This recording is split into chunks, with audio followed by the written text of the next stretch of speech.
တကဘာလုံးကဘောလုံးပရိသတ်တွေချိန်ကြာချင်းဖြောလင်းဆောင်စားခဲ့ကြရတဲ့နှစ်1016ကဘာပလားဘောလုံးပွဲကြီးဟာဆိုရင်မကြာမီအချိန်တွင်းမှာမြဝါထင်ထင်ကြီးရှုကြရတာမှာဖြစ်ပါတယ်။ပြိုင်ပွဲကြီးရဲ့အဖွင့်ပွဲစဉ်ဖြစ်အမပူးရဲအင်ရှင်ဖြစ်တဲ့မက္ကဆီကိုနိုင်ငံအသင်းနဲ့တောင်အာဖရိကနိုင်ငံအသင်းတို့ဟာသမိုင်းကျော်ပြန်မဲ့ကဘာပလားအဖွင့်ပွဲစဉ်ဖြစ်နှစ်1016ဖီဖာကဘာပလားပြိုင်ပွဲကြီးကိုဖွင့်လှစ်တော်မှာဖြစ်ပါတယ်။ဂျိုဟန်နက်စ်ဘတ်မြို့မှာတွေ့ဆုံခဲ့ပြီး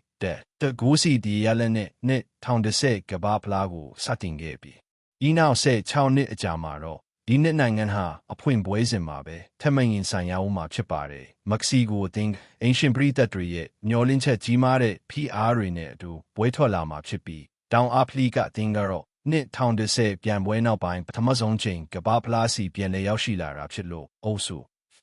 အစောပိုင်းကခြေစွမ်းပြတ်နိုင်ဖို့အခွင့်အရေးရရှိထားတာဖြစ်ပါတယ်။နောက်ဆုံးရင်ဆိုင်ခဲ့တဲ့ပွဲစဉ်တွေမှာတော့တောင်အာဖရိကတပွဲနိုင်တပွဲဒီရလက်ထွက်ပေါ်ထားပါတယ်။သူတို့ရဲ့တမိုင်းမှာ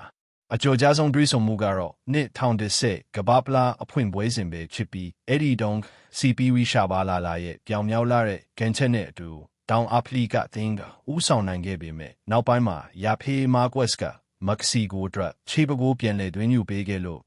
တကိုးစီဒီနဲ့ပြီးဆုံးခဲ့ပါတယ်။လက်ရှိချီစွမ်းတွေ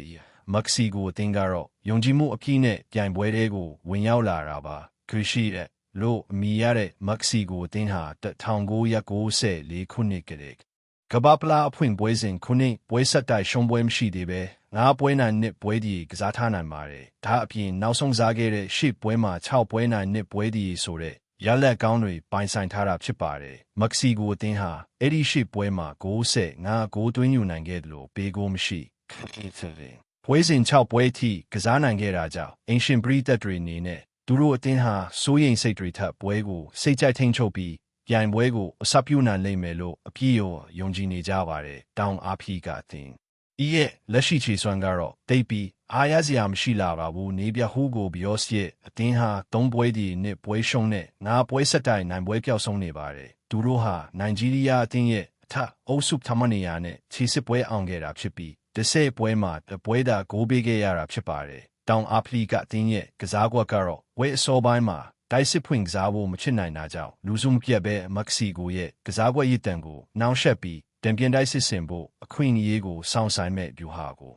အဓိကသုံးလာနိုင်ပါတယ်။ခြေစစ်ပွဲစဉ်တွေအတွင်းမှာ6ဂိုးထိပါဝင်ပတ်သက်ပေးခဲ့တဲ့အော်ဆိုရင်အပေါ်လက်ဟာသူတို့အတွက်အရေးပါတဲ့လမ်းကြောင်းတစ်ခုဖြစ်လာမှာပါ။မက္ကဆီကိုအသင်းအတွက်ကတော့ဂျိုဟန်ဘတ်စကွတ်ကလစ်နဲ့နိုင်ငံအသင်းအတွက်နောက်ဆုံး3ပွဲမှာ3ဂိုးသွင်းယူထားနိုင်ခဲ့လို့ခန်းစစ်ပိုင်းကထောင်ကန်ဘောဖြစ်တံဘောတွေကနေတဆင့်ပြိုင်ဘက်ကိုချင်းချောက်နိုင်မဲ့အားသာချက်ရှိနေပါတယ်။မက္ကဆီကိုအသင်းအနေနဲ့စိတ်ရှိသီးခံမှုလိုအပ်မဲ့ယခုလိုပွဲစဉ်မျိုးမှာအဲ့ဒီလိုအသေးစိတ်အချက်လက်တွေအဆုံးဖြတ်ချစ်သွားနိုင်ပါတယ်